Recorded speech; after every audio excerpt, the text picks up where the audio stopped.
Hemos iniciado una nueva serie que está vinculada a cómo nosotros vamos a desarrollar toda una vida espiritual desde una dimensión de fe, pero que nos permita perseverar en todo lo que el Señor nos ha dado y poder perseverar hasta el final. No solamente comenzar una carrera, sino poderla terminar. Sobre todo cuando partimos de que Dios tiene planes buenos para nosotros, Dios quiere hacer cosas grandes para la vida de cada uno de nosotros. Pero cuando uno analiza esto a la raíz de las Escrituras, uno tiene que unificar lo grande que Dios quiere hacer. ¿Cuántos saben que Dios quiere hacer cosas grandes con usted?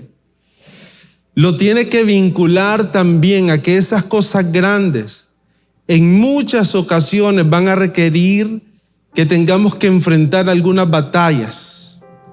Pero me gusta mucho cómo Pablo habla de esas batallas, porque habla de la buena batalla de la fe. Todo lo que Dios va a desarrollar, a edificar, a plantar en tu vida, a prosperar en tu vida, en alguna circunstancia va a estar vinculada a algunas batallas de la fe que vamos a tener que enfrentar, pero que son batallas que nos van a capacitar, nos van a entrenar, nos van a llevar en procesos de madurez hasta convertirnos en el diseño que Dios ha preparado para nosotros.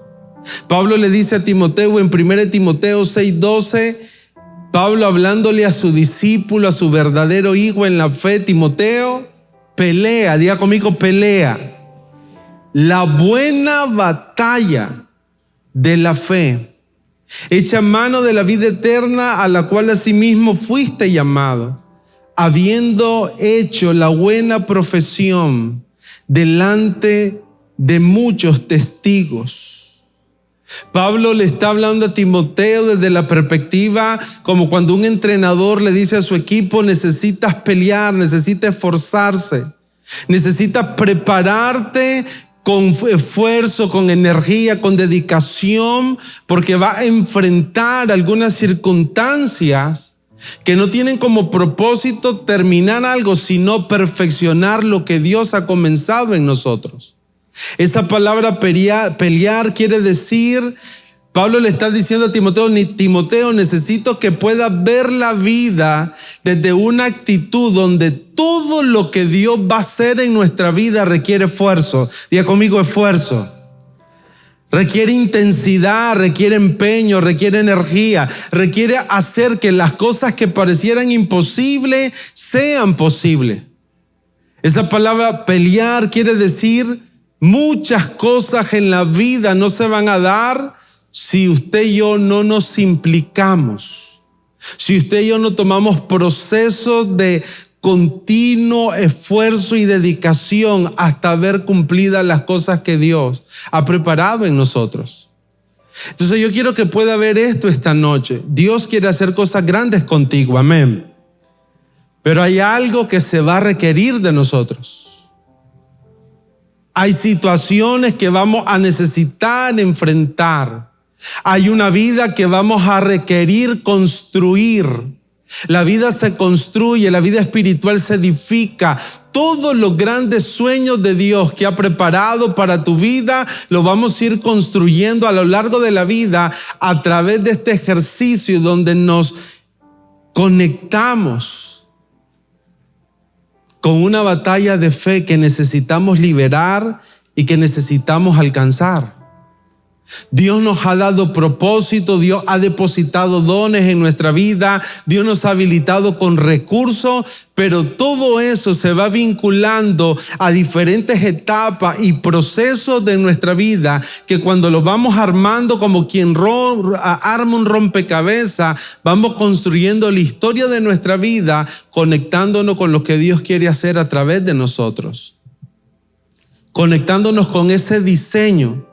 que nosotros podemos convertirnos para ser de bendición a otros. Una de las cosas que yo quisiera que usted pudiera ver en esta noche es esto: Dios está haciendo algo en ti para que mañana nosotros podamos salir de acá, ir a nuestra familia, ir a nuestros amigos y ser un diseño de Dios para otros, para que ellos puedan conocer a Dios a través de ti y a través de mí.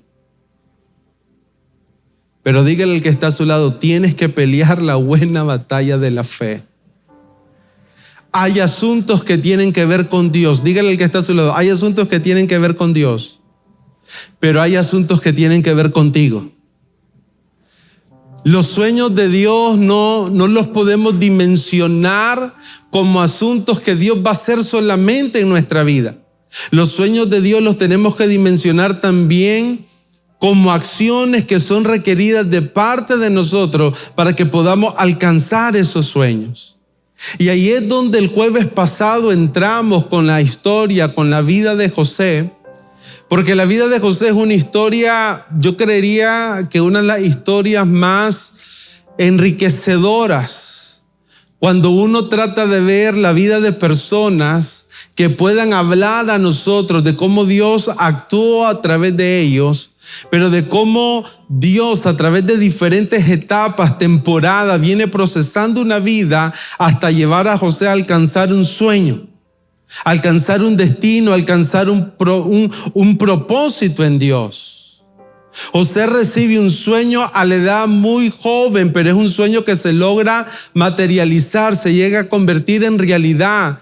Pero para que eso sucediera tuvo que pasar por diferentes procesos, por diferentes etapas, tuvo que librar diferentes batallas que comenzaron en su interior, que comenzaron con lo que había en su corazón, que comenzaron con la formación de su carácter, que comenzaron trabajando lo más profundo de sus motivaciones, pero que lo llevaron a la realización de un propósito, a la realización de un sueño, al cumplimiento de una promesa. Entonces, cuando uno comienza a ver esto, uno no puede desvincular los procesos de Dios en nuestra vida. No podemos desvincular las diferentes cosas que Dios viene trabajando, así como dice el profeta Jeremías, que agarra la vasija de barro y la comienza a formar hasta que alcance la forma esperada por el alfarero. No los podemos menospreciar, porque al final son procesos que te van a llevar al destino profético que Dios ha preparado para tu vida. Procesos que van a sacar lo mejor de nosotros. Situaciones que tal vez en algún momento usted diga: pastor, no sé qué está pasando con mi vida, no sé cómo se levantó esta circunstancia, esta prueba, esta dificultad o esta determinada situación, pero una vez completada la obra, una vez terminada la obra, usted y yo seremos perfectos y cabales. Diga conmigo: perfectos y cabales, sin que nos falte cosa alguna. Mire lo que dice Santiago 1:2. Hermanos míos, tened por sumo gozo cuando os halléis en diversas, ¿cómo dice? Diversas, sabiendo que la prueba de vuestra fe produce paciencia. Mas tenga la paciencia la obra completa, para que seáis perfectos y cabales, sin que os falte cosa alguna. Diversas pruebas, diversas situaciones que las debemos de enfrentar con la actitud correcta, que las debemos de enfrentar con el corazón correcto, sabiendo una cosa, que una vez terminada la prueba, usted y yo estaremos preparados sin que nos falte cosa alguna. Dios tenía un sueño único para la vida de José, así como Dios tiene un sueño único para la vida de cada uno de nosotros. Pero necesitamos entender que esos procesos de Dios van a llegar de tal manera que podamos ser perfeccionados hasta poder ver el cumplimiento de ese proceso. Vaya conmigo a Génesis 37, versículo 1. Dice: habitó Jacob en la tierra donde había morado su padre, en la tierra de Canaán. Esta es la historia de la familia de Jacob. José, siendo de edad de 17 años, apacentaba las ovejas de sus hermanos. Y el joven estaba con los hijos de Bilha y con los hijos de Silpa, mujeres de su padre. E informaba José a su padre la mala fama de ellos. Y amaba Israel a José más que a todos sus hijos, porque lo había tenido en su vejez. Y le hizo una túnica de diversos colores. Y viendo sus hermanos que su padre lo amaba más que a todos sus hermanos, le aborrecían y no podían hablarle pacíficamente. Y soñó José un sueño y lo contó a sus hermanos. Y ellos llegaron a aborrecerlo más todavía. Y él les dijo: oí ahora este sueño que he soñado. He aquí que atábamos manojos en medio del campo, y aquí que mi manojo se levantaba y estaba derecho, y que vuestro manojo estaba alrededor y se inclinaban al mío. Le respondieron sus hermanos: ¿reinarás tú sobre nosotros o señorearás sobre nosotros? Y le aborrecieron aún más a causa de su sueño y sus palabras. Soñó aún otro sueño y lo contó a sus hermanos diciendo: he aquí que he soñado otro sueño, y aquí que el sol y la luna y 11 estrellas se inclinaban a mí. Y lo contó a su padre y a sus hermanos. Y su padre le reprendió y le dijo: ¿qué sueño es este que soñaste? ¿Acaso vendremos yo y tu madre y tus hermanos a postrarnos en tierra ante ti? Y sus hermanos le tenían envidia, mas su padre meditaba en esto. Miremos un poco cómo comenzó la historia de José.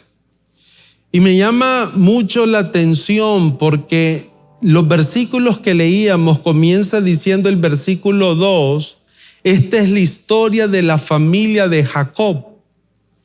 Y una de las cosas que uno puede ver cuando hace esta descripción, la palabra, es que muchas de las cosas que Dios va a hacer contigo y conmigo verdaderamente comienzan desde lo que está sucediendo en nuestra casa, desde lo que sucede en nuestra familia, desde lo que sucede en nuestro plano y nuestro ámbito más cercano, más íntimo. Nosotros no podemos desconectar nuestra vida o lo que Dios va a hacer de nosotros si primero no comenzamos a prestar atención desde el lugar más íntimo de nuestra vida, como es nuestro matrimonio o las relaciones con nuestros hijos, las relaciones de familia, las relaciones de la casa. Cuando nosotros comenzamos a ver la familia de Jacob y comenzamos a ver todas las características de esta familia, podemos comenzar a ver que habían algunas situaciones en particular que necesitaban ser atendidas.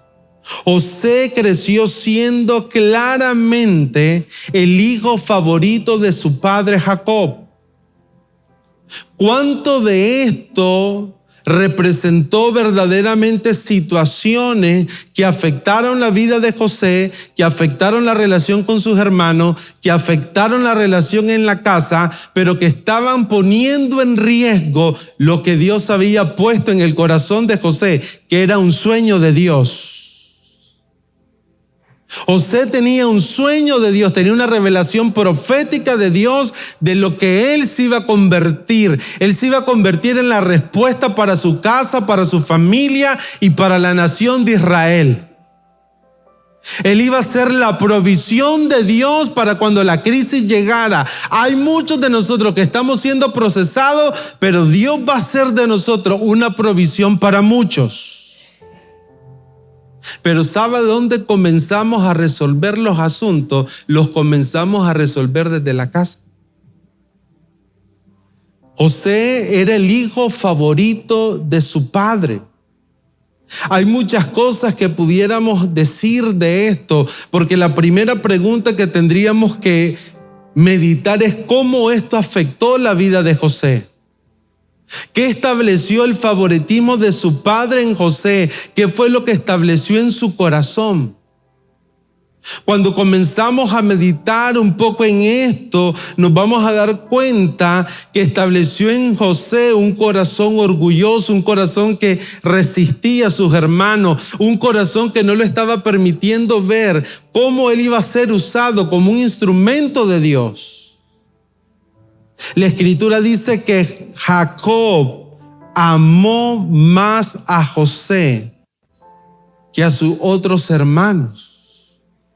¿Cómo impacta esto la vida de una casa?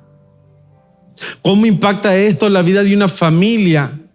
¿Cómo impactaría para nosotros como padre tener dentro de la casa 2, 3, 4 hijos y comenzar a desarrollar sobre ellos o sobre alguno un grado de favoritismo? Estaba leyendo alguna estadística que dicen que aunque aún muchos padres niegan, este fue un reporte que hizo la BBC de Londres de un estudio que se hizo en una universidad de Estados Unidos. Dice que aunque muchos padres niegan tener un hijo favorito, la mayoría de padres sí tienen hijos favoritos. Este estudio arrojó que el 74% de las mujeres, de las madres en este caso, en algún momento establecen un grado de favoritismo en relación a uno de sus hijos. En el caso del varón o de los padres es un 70%. Hay una mayor tendencia en la mujer que en el varón.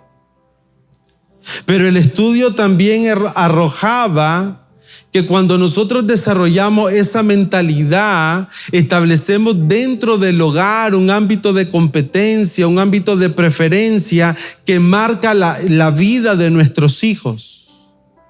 Donde el hijo favorecido tiene la tendencia a desarrollar una actitud, un carácter, donde su tendencia es tratarse de imponer en la vida de los hijos menos favorecidos. Y donde los hijos menos favorecidos desarrollan ciertos problemas en su autoestima, en su manera de relacionarse. Este estudio arrojaba lo siguiente, que cuando nosotros comenzamos a vivir desde esa dinámica, el ámbito del hogar no se vuelve un ámbito propicio para crecer como familia, para crecer en las relaciones, sino que se vuelve un ámbito de competencia, de tal manera que lo que se vive en ese ámbito desde la niñez tiene repercusiones cuando a unos hijos llegan a grandes. ¿Cómo marcó el favoritismo de Jacob en la vida de José y de sus hermanos? Marcó en José un nivel de orgullo al punto que sus hermanos lo aborrecían. Esta palabra aborrecer quiere decir tenían un desprecio por José. Tenían un desagrado, había un nivel, inclusive en una de las traducciones dice un nivel alto de odio por José, un sentimiento profundo y duradero de rechazo por José, de resentimiento, al punto donde las personas literalmente cuando aborrecen a alguien pueden llegar a un punto hasta sentir el cansancio al tratar de relacionarse con esa persona. Pastor, ¿pero qué tiene que ver esto con la vida de José y con mi vida? Que si la relación está fracturada, ¿cómo José se iba a convertir en una bendición para sus hermanos? Lo que quiero que pueda ver en esta noche es esto. Todo lo que Dios comienza a trabajar en nosotros tiene que comenzar a ser trabajado desde lo que está aconteciendo en nuestro corazón. Cuando Dios habla con José, José era apenas un joven de 17 años, posiblemente con pensamientos, con ideas en un ámbito de inmadurez, en un ámbito donde necesitaba crecer en su carácter, en su formación, pero afectado por la forma en cómo su papá se relacionó con él, porque en vez de establecer una relación saludable, dice que Jacob amó más a José que a sus hermanos. Y desde esa condición José recibe un sueño, lo cuenta a sus hermanos, pero no desde un corazón donde él está entendiendo la revelación y lo que Dios iba a hacer con él, sino desde una revelación, desde el orgullo de su corazón, y donde él lo recibe desde un entendimiento incorrecto, desde un entendimiento errado, porque José iba a ser la provisión para sus hermanos. Pero José identifica el sueño donde sus hermanos, siendo esos manojos, se inclinaban hacia él, o donde la estrella, la luna y el sol, representando a sus padres, se inclinaban hacia él. Eso no representaba que él iba a ser la autoridad o el jefe o el que se iba a imponer ante su familia. Eso representaba que él iba a ser una provisión. El punto es este: ¿desde dónde nosotros leemos lo que Dios está hablando a nuestra vida? Dios tiene un sueño único para nosotros. Dios tiene un plan, un destino profético para nosotros. Pero el gran problema de José es que José necesitaba trabajar algo que estaba muy aterrizado en su corazón, que comenzó desde el ámbito de la casa, pero que se fue estableciendo en su corazón, y fue en un ámbito donde su corazón se llenó de orgullo ante sus hermanos.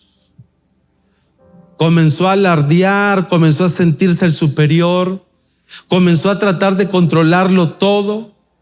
Era la persona que supervisaba a sus hermanos. Los primeros capítulos hablan de un José que pastoreaba las ovejas de su padre con sus hermanos, pero después vamos viendo un avance donde José ya no pastoreaba, sino que se convirtió en alguien que le daba el reporte a su padre acerca del comportamiento de sus hermanos, pero lo daba desde el corazón incorrecto, al punto que sus hermanos comienzan a llenarse de envidia, a llenarse de resentimiento, a llenarse de orgullo. ¿Cómo afectó el orgullo la vida de José? ¿Cómo afecta el orgullo nuestra vida en lo que Dios quiere hacer con nosotros? Porque el orgullo tiene que ver con un exceso de confianza. Muchas veces el orgullo tiene que ver con creer que solamente nosotros tenemos la razón.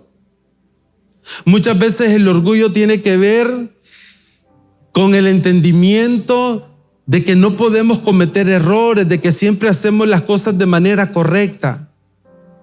Pero el gran problema del orgullo es que antes de la caída está la altivez de espíritu y está el orgullo. La pregunta para nosotros es esta: ¿cuántos creen esta noche que Dios tiene un sueño en usted?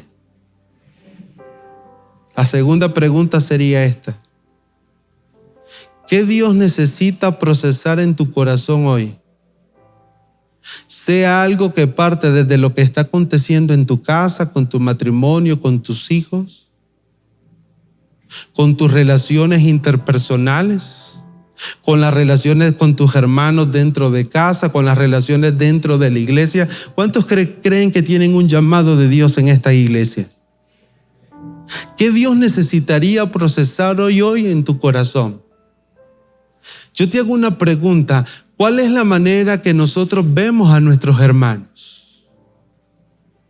¿Cuál es la manera en que nosotros vemos el sueño de Dios para nuestra vida? ¿Nos vemos como personas que podemos ser de bendición a otros, o miramos el sueño de Dios como una oportunidad para obtener lo que nosotros necesitamos desde una visión egoísta, concentrada en nosotros, o lo vemos verdaderamente porque podemos ser un instrumento de Dios para la vida de otros? Tercera pregunta: ¿pudiera reconocer hoy en mi corazón si hay un grado de orgullo? ¿Si hay un grado de altivez? Jacob le hace una túnica de colores que era como una túnica, aparte de su confección, que era una confección buena, bellísima, algunos creen que era de alta calidad, representaba para José ese sello donde él se plantaba ante sus hermanos desde una posición orgullosa. Pero si hoy tuviéramos que meditar en nuestro corazón, pudiéramos reflexionar si hoy Dios tiene que trabajar áreas en nuestra vida donde nuestro corazón tiene que ser perfeccionado. ¿Sabe qué pasó con José? Dios procesó su corazón. Dios trabajó esa área para posteriormente poderlo introducir en Egipto, poderlo introducir en el palacio y llevarlo al lugar donde Dios lo quería llevar. Pero el Señor, antes de llevarnos a donde Él te quiere colocar, van a haber procesos no externos, van a haber procesos internos. Yo le llamaría procesos de corazón abierto, donde Dios va a tener que trabajar algunas situaciones o motivaciones de nuestro corazón.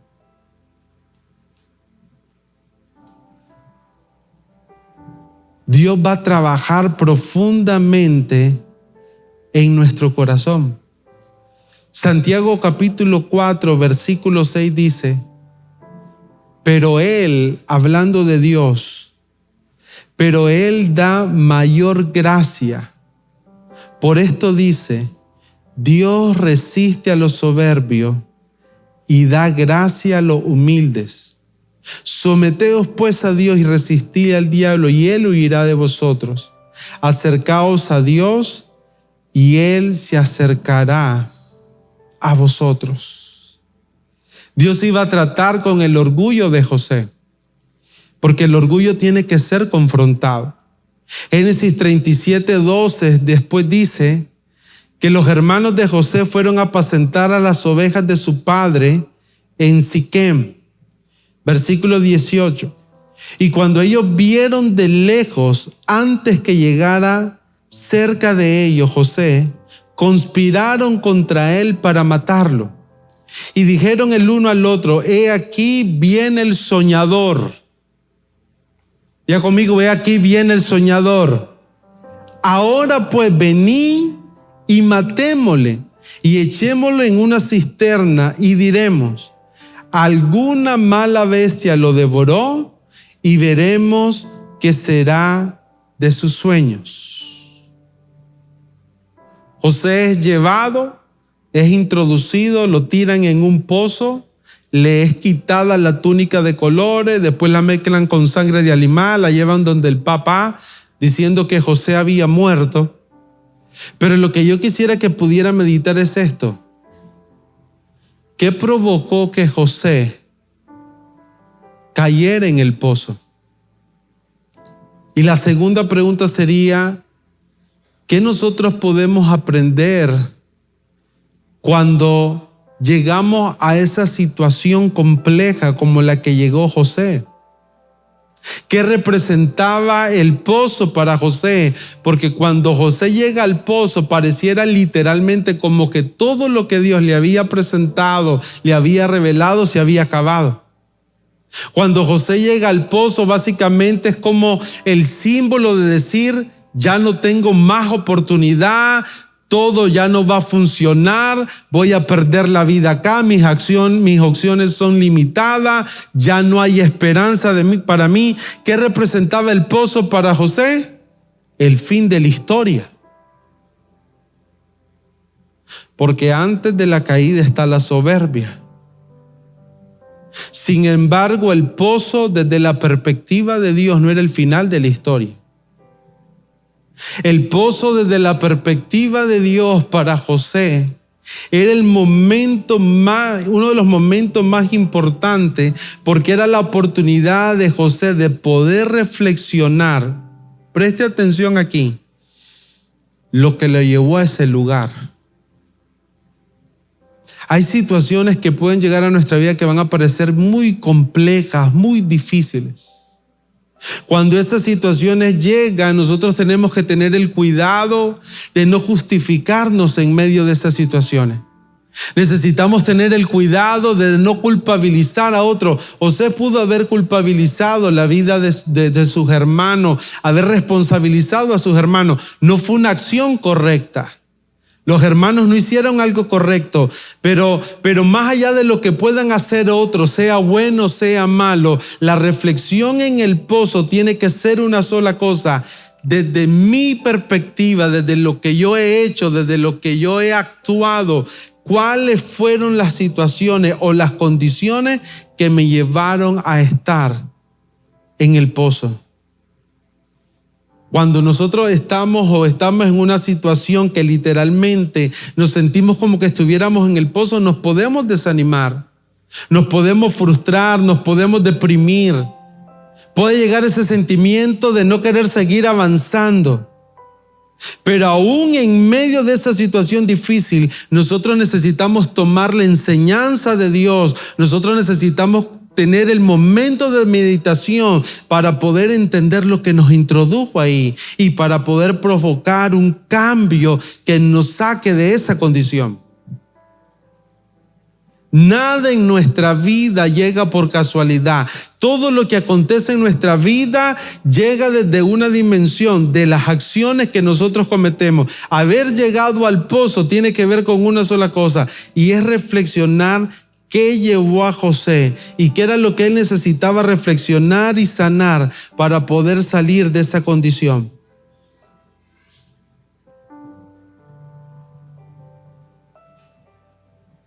Cuando nos encontramos en el pozo, la primera visión que necesitamos ajustar no es hacia afuera. Diga conmigo, no es hacia afuera. Pastor, ¿y qué es el pozo? Pudiera ser ese momento donde el matrimonio entró en la crisis más profunda, donde el esposo dijo, me voy. Y uno dice, se acabó. Pastor, ¿qué es el pozo? Pudiera ser el momento donde uno dice, la situación financiera colapsó. Mañana nos quitan la casa.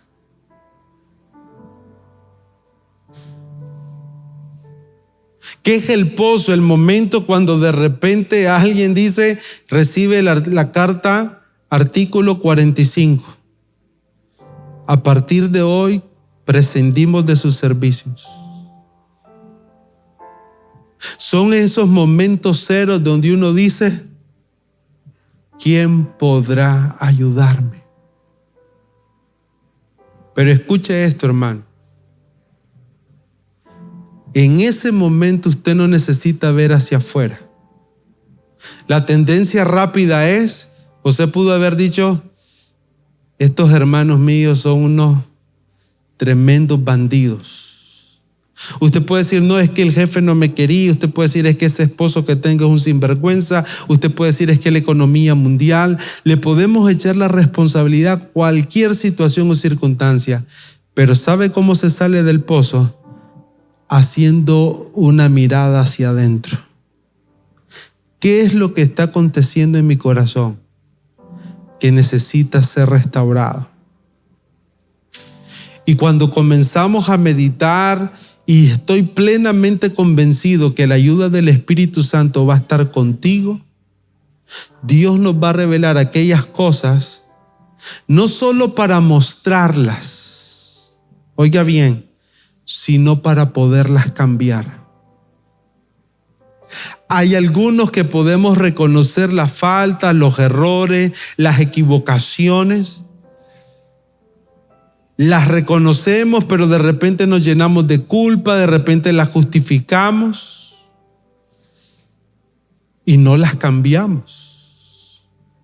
La única manera de salir del pozo es primeramente reconociendo, pero enseguida iniciar un proceso de cambio. Porque ¿qué era lo que necesitaba Dios con José? Necesitaba que el corazón se transformara por lo que Dios iba a hacer con él.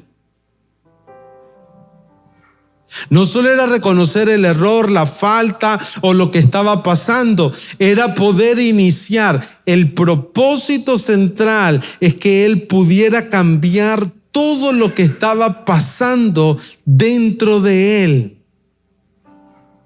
¿Saben quién vivió una situación parecida? El profeta Jonás, cuando es introducido al pez, porque él no quería hacer la voluntad de Dios. Dios le dice, ve y predica a Nínive. Y él le dice, ¿cómo voy a predicarle a una nación tan perversa?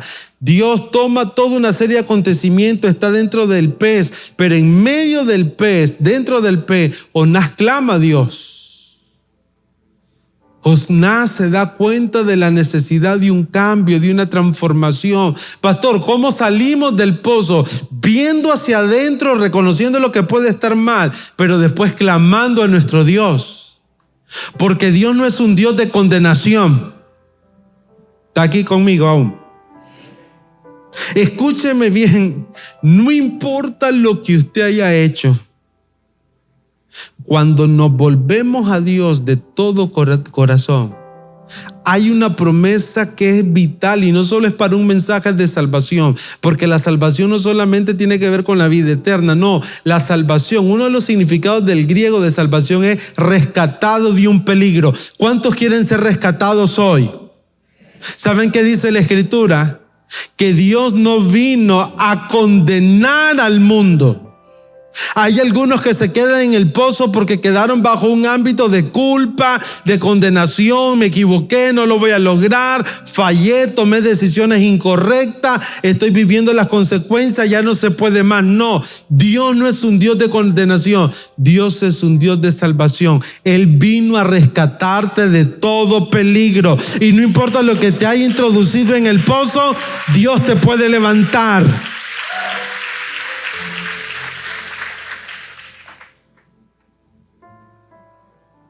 Los próximos jueves vamos a ver cómo José comienza a desarrollar sus dones, cómo comienza a aprovechar oportunidades, cómo Dios lo coloca en un palacio como esclavo, pero lo hace el más grande después del faraón. Pero le voy a decir algo, si el corazón no se restaura, lo demás no llega. ¿Saben cuál fue? Yo no sé si esto será correcto o no correcto. Pero en toda la vida de José, yo puedo ver un elemento muy esencial. Todo comenzó resolviendo un problema de familia. Porque cuando la crisis llegó, la última etapa o la última prueba en la historia de José, ¿sabe cuál fue? Perdonar la vida de sus hermanos. ¿Cuántos creen que Dios quiere hacer cosas grandes con usted? No comienza afuera. Comienza resolviendo los asuntos de nuestro corazón. Comienza sanando. Pastor, tal vez en algún momento no supe relacionarme correctamente. ¿Cuántos en algún momento han dicho, yo me relacioné mal? ¿Cuántos en algún momento dije, yo me aproveché de mi túnica de colores, de mi posición, del dinero que tenía, de los recursos que tenía, del poder que tenía? ¿Cuántos en algún momento pudiéramos reconocer una noche como hoy, dije cosas que nunca debía haber dicho? Todo en José comenzó, como dice Génesis 37. Esta es la historia de la familia de Jacob y termina solucionando una crisis de familia. José no iba a ser una bendición para Israel si primero no sanaba su corazón en la relación con sus hermanos y la relación de los hermanos también con José.